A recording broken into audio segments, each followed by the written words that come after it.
Bismillahirrahmanirrahim. Assalamualaikum warahmatullahi wabarakatuh. Teman-teman, hari ini kita akan belajar subtema 3 kebersamaan di tempat bermain, tema 7 tentang kebersamaan.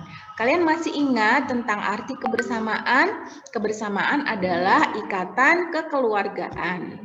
Nah, hari ini kita akan belajar tentang memahami isi dan mencari kata sapaan yang terdapat dari dongeng fabel. Tujuan kalian belajar hari ini, yang pertama dapat memahami isi dongeng sebagai contoh hidup kebersamaan. Kemudian dapat menentukan kata sapaan yang terdapat dari dongeng fabel. Masih ingatkah kalian contoh kata sapaan? Misalnya, hai matahari, bagaimana kabarmu hari ini? Maka kata sapaannya adalah matahari. Kemudian, apa itu dongeng fabel? Dongeng fabel adalah dongeng yang bercerita tentang kehidupan hewan atau tokoh-tokohnya hewan. Nah, di sini Allah berfirman dalam surat Al-Hujurat ayat 13, hai manusia, sesungguhnya kami menciptakan kamu dari seorang laki-laki dan seorang perempuan dan menjadikan kamu berbangsa-bangsa dan bersuku-suku, supaya kamu saling kenal mengenal. Sesungguhnya orang yang paling mulia di antara kamu di sisi Allah ialah orang yang paling takwa di antara kamu. Sesungguhnya Allah Maha Mengetahui lagi Maha Mengenal.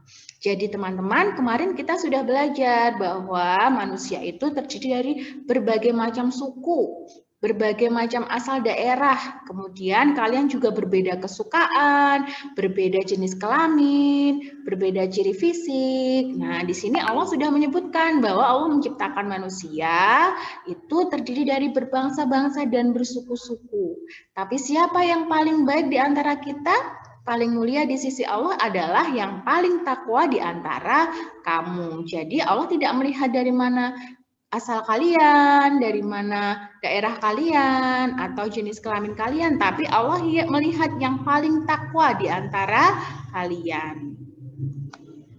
Nah, di sini ada beberapa unsur dalam dongeng. 1, tema. 2, tokoh. 3, latar. 4, amanat. 5, watak atau sifat. Kita akan bahas satu persatu ya teman-teman. Jadi yang pertama, tema itu ide atau ide pokok dari cerita. Misalnya menceritakan tentang apa? Tentang kerjasama, kemudian atau tema tentang kerukunan, atau tema persahabatan. Nah, itu namanya tema. Cerita itu menceritakan tentang apa? Kemudian tokoh.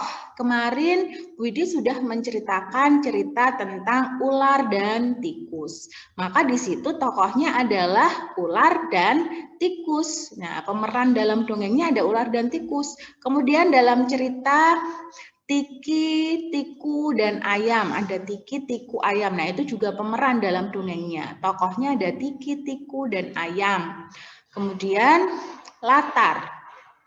Latar itu tempat terjadinya rangkaian cerita. Tempatnya bisa, waktunya juga. Nah, saat cerita ular dan tikus itu tempatnya ada di padang pasir. Di situ diceritakan bahwa ular dan tikus berada di padang pasir. Maka latarnya adalah di padang pasir atau di gurun. Selanjutnya, 4, amanat atau pesan. Pesan yang disampaikan pengarang dalam cerita. Contoh ya, dalam cerita ular dan tikus, maka pesannya adalah kita tidak bisa hidup sendiri atau kita harus hidup bekerja sama. Kemudian bisa pesan yang lain. Pekerjaan yang dilakukan bersama-sama akan terasa lebih ringan. Nah, itu contoh pesan. Kemudian watak, bagaimana sifat tokoh dalam cerita. Misalnya ular, pemalas, ya kan? Karena dia tidak suka mencari makan atau hanya berdiam saja. Kemudian tikus, pandai. Nah, kemudian dia juga rajin mencari makan. Nah, itu contoh watak atau sifat tokoh dalam cerita. Baik, Bu Widi akan membacakan sebuah dongeng. Ini ada di buku kalian di halaman 115 tentang kisah kucing dan tikus. Dahulu kala, kucing dan tikus bersahabat. Kemana saja kucing pergi, tikus selalu ikut. Pada suatu hari, tikus berkata kepada kucing, "Hai kucing, ada apa? Mari kita makan ikan asin." Kemudian kucing menjawab, "Di mana kita bisa mendapatkan ikan asin?" "Itu di sana, digantung di rumah Pak Tani. Ikan asinnya amat banyak, kita akan puas makannya." Rupanya kucing tertarik pada usul tikus. Ketika malam tiba, tikus dan kucing berangkat ke rumah Pak Tani. Mereka bersepakat tikus akan memanjat ke atas, sedangkan kucing menunggu di bawah. Sebelum memanjat ke atas, tikus berpesan. Tikus berkata, "Kalau ada ikan asin yang jatuh ke sini, cepatlah kamu melompat dan menerkam. Jangan sampai ikan asin itu terpental keluar kamar ini. Nanti kita ketahuan."